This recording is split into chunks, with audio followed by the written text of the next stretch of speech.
Hey, good evening. Hi, this is Jan from New York City. My channel name is Jan from New York City Saves Money. How's everybody doing this evening? Hope that you had a great day and you plan to get a little bit of a rest tonight. Kick back for a few minutes, have a cup of tea or Joe. Now, I want to talk to you tonight about something that, in my opinion, I don't understand it sometimes. I do understand it, but I don't understand it. There are a lot of wonderful folks out there that can really start up a business for themselves, a side hustle. Start small. And I ask myself, why don't people want to take that plunge? Now, looking back at my own history of, let's say, going back to my grandparents' days, my grandparents managed and owned and operated a grocery store back during the Depression, a mom and pop type of place. But it did very well, and the folks needed it. But it was during the Depression, and they were very kind folks, and they also helped people out. They extended them credit, and so on and so forth.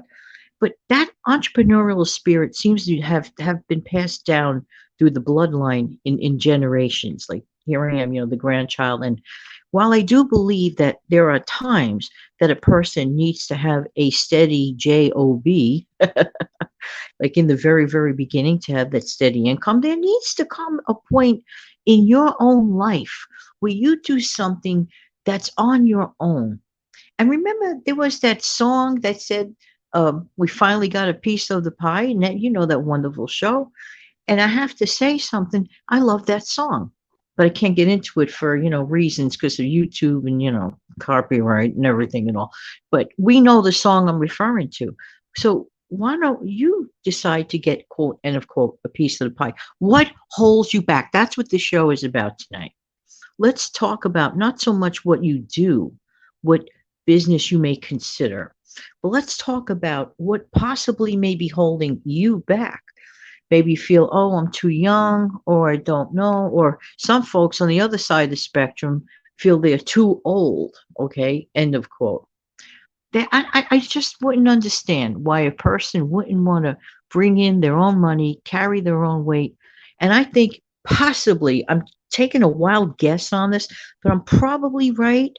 So I'm thinking this, it goes back again to lack of confidence. I even had students like that when I was a teacher, when I was a school teacher. The difference between some students and other students was not so much brains, but lack of confidence. I feel we're all given a set of brains. Some of us, for whatever the reason, choose to, or we're just basically shy people. That's when you need to decide, well, how can I figure out if you're basically a shy person? I'll give you an example. I am not the type of person to go knocking door to door and selling. Now, I used to sell Avon back in the day. That was like one of my first business startups. Okay. I had jobs, regular steady jobs in between. And you know what? The product itself, I'm not going to get into it, loved it. That just not getting into it for obvious reasons. But I didn't like the tapping, physical tapping on the shoulder. I didn't like the distribution of just for whatever the reason. I am not, as I call, an active salesperson. I am more of a passive sales person. That's me. I like doing things behind the scenes type thing. And as you go along through your life, examine your pattern. Because if you can unlock your selling style, there's only two kinds of businesses in the world. It's narrowed down to two. Either you're selling a service or you're selling goods, a physical thing. That's all it is. Everyone is selling something, whether they realize it or not. I might be selling, let's say, just great tips, selling my great tips, sharing my time, communicating. I'm selling people my communications, if you will. Okay. And I'm doing it in a form that can become a passive income. I'll give you an example. For anybody contemplating doing a YouTube channel, just or becoming a general content creator, you want to know what one of my most successful videos is? And this cracks me up, this particular video, because at the time that I filmed it, I was pretty much a very brand newbie filming anything. Okay, because once you get into the YouTube thing, you learn to become an editor, a filmmaker, a diplomat, everything. And it's fun. It's an ever evolving journey, and I do highly recommend it, but that's for another show.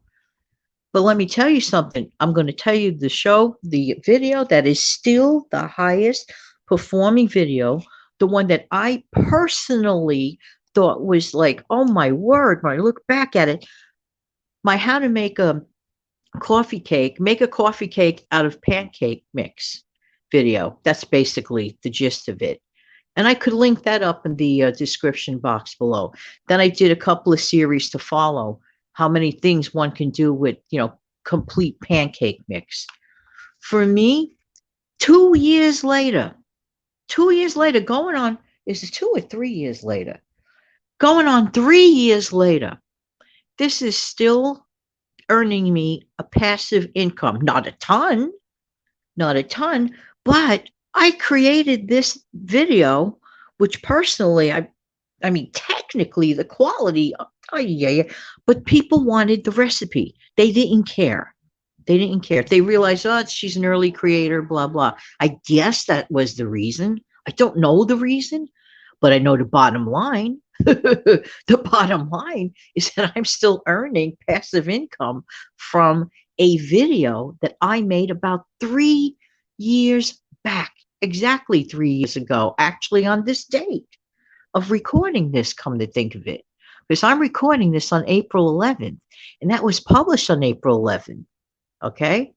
So I believe that was April 11th of 2019, 3 years ago. So the bottom line is I am a passive salesperson. Okay. I tell you, I'm not a knock on the door, cold call making person. Some people have that fantastic skill. I totally take my hat off to you. But let's get back to you. If you're still in the gee, let me think about that was my greatest mistake. I took too long. I kept putting it off. I'm thinking of becoming a content creator. At that time, I used to call it YouTube or video creator. I'm thinking of, I took over a year, maybe close to 2 years sitting around contemplating. Those 2 years could have been earning me money. If you're worried about making a mistake because of lack of self-confidence, that's not fair to you. Get your toe in the water. And I say this lovingly. I really mean it. Whatever the business may be. Another business that I started when I was, how old was I or how young was I should say. Okay, yeah, my daughter was like probably between 2 and 3. I started a child care service. I did that for a little while, and I also did a cleaning service. But I was the sole proprietor, so I did everything. Okay, I did everything. This is before teaching. I wanted my hours to match my daughter's. I wanted things to work out. Sometimes I took her on the cleaning jobs with me. The folks didn't mind. I had a bunch of clients. I had them for a few years. When I told them, okay, thank you, I'm going to branch off to something else a few years later, they were sad. They were sad. So you don't need a lot of money to start up a business, but you do need a hunk of confidence. You do. And don't let past failures stop you from future endeavors. This is huge.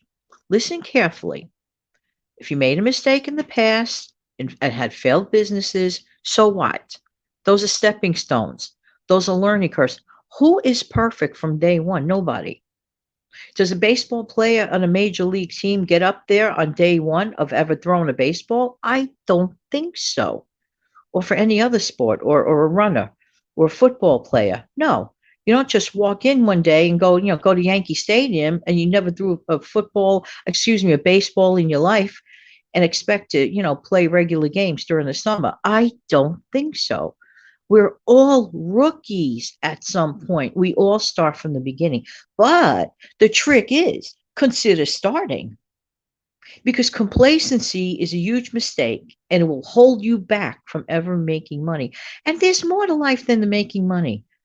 Getting back to my journey on this platform, for example, I have made a bunch of friends. I have learned so much from watching other content creators. Just, before I was just, a regular viewer and just, took everything for granted. I watched the video, I had fun with it and walked away. Like I would love to watch how to fix this, how to fix that. And that was the end of it. But I never really looked at the perspective of the content creator. Until you're in it yourself, you really don't realize how many hats are to be worn. And I commend everyone that has tried. So there are so many businesses out there. Please, if you have a skill, do what makes you happy and makes you smile. I've always been a communicator. So for me, selling communications and selling messages is exactly for me. In this case, I get to teach, I get to speak. So for me, this works out. What works out for you? Think about it and let me know, but don't think too long. Take a minute and just get started. So what if you make a few mistakes? We all do. And that's the only way we could ever grow. Look at my earlier videos and you'll see what I mean. I laugh at them myself. Roberto Blake was 100% right when he said the first 100 videos are going to stink, but they're stepping stones. And I'm still earning money from one of my early videos. Imagine you could do it too. All right, so I'm going to close out the show and I'll be right back with a wave.